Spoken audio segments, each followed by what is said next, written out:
Smith-Maillet is a journalist covering European politics. He joins us live now from the French city of Tours. Jamie, good to see you. Just talk us through the significance of this. This will leave a big funding gap.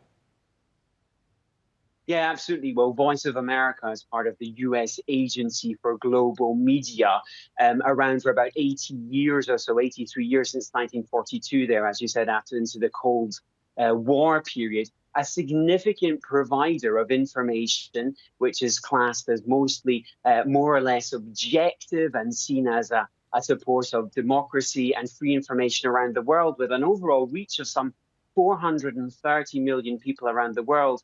And one of their key missions was supporting the spread of fair, democratic and objective information to countries that didn't necessarily have access to that, in their words, in places where there seems to be dictatorships or tyranny. Now, the pulling back of funding on this has been highly criticized and condemned by a number of organizations in Europe, and really saying, we've heard in the last couple of days since Saturday, that this will play into the hands of America's and other Westerns' enemies by simply cutting back funding for the spreading of this free information. And that was what we just saw there today, the discussion of that at the Council of Europe. We know that the Czech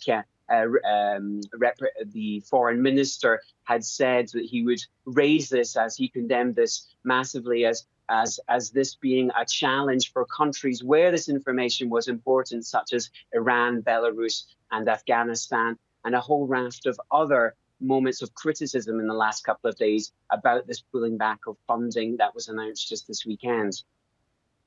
So, Jamie, I'm guessing pressure will ramp up now on the European Union to step up and bridge that funding gap.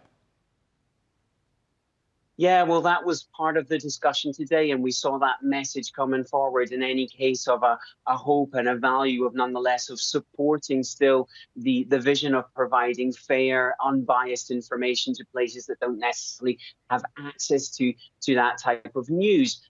But, and this was probably to be expected today, doing that was always going to be hugely challenging. And that's because the European Union at the moment in time, alongside the Commission, is looking at trying to plug other funding gaps in some places, and notably since announcements of pulling back around the decision of funding for the war in Ukraine, and that has since moved since. But the EU, one of its biggest challenges in any cases, will be trying to find that funding for such funding gaps, given the situation across the bloc as well. It's still going through a period of cost of living crisis, and it will absolutely still be a challenge.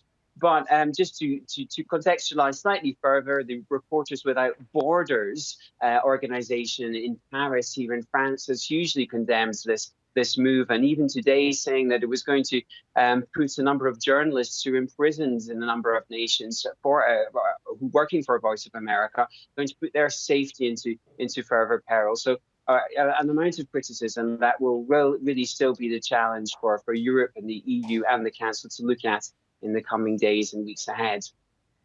Jamie Smith-Maillet in Tours for us this evening. Thank you.